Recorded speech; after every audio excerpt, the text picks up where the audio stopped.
Thank you. And on this Memorial Day, we have an unusual story about an attack on a U.S. Navy ship, the USS Liberty. Happened back in June of 1967, and it's connected to the USS Little Rock, which is now a museum ship here at the Buffalo and Erie County Naval and Military Park. Now, among the many that were killed aboard the USS Liberty were two sailors from here in western New York. Channel 2's Ron Plants brings us this story from the turbulent 1960s. As we can walk the decks on a tour of the USS Little Rock, a former Navy cruiser today, it may bring us to this point where we can look out on the Buffalo River. Back in June 1967, at nearly the same spot on board, Little Rock commanding officers and Navy sailors are seen in this photo looking at the heavily damaged USS Liberty at a distance in the Mediterranean Sea. The Liberty was a unique fleet vessel back then in the tense days of the Cold War, as the U.S. and Russia, with their nuclear weapons, were locked in a global standoff. And the Liberty, armed only with machine guns, was really one of the Navy's spy ships. They had the ability to spy on communications of other countries.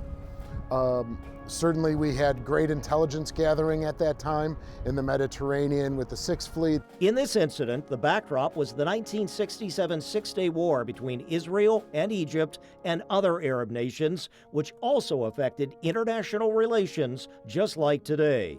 And back then, the USS Liberty was there to watch and listen. It was filled with cryptological texts that are able to read encrypted writing and communications, and they were parked off of Israel about 14 to 25 miles and potentially listening to Israeli communications during that pivotal Six-Day War in 1967.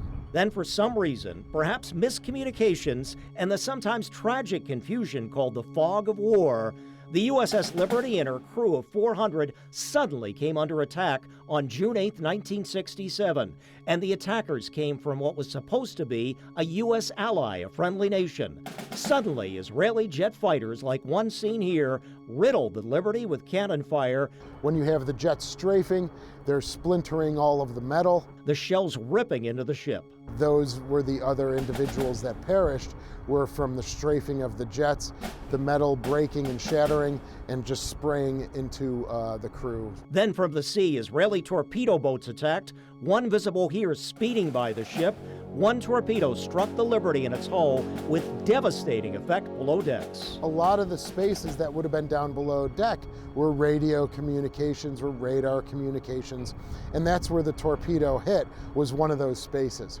And a very high fatality rate of the 34 came from that one space.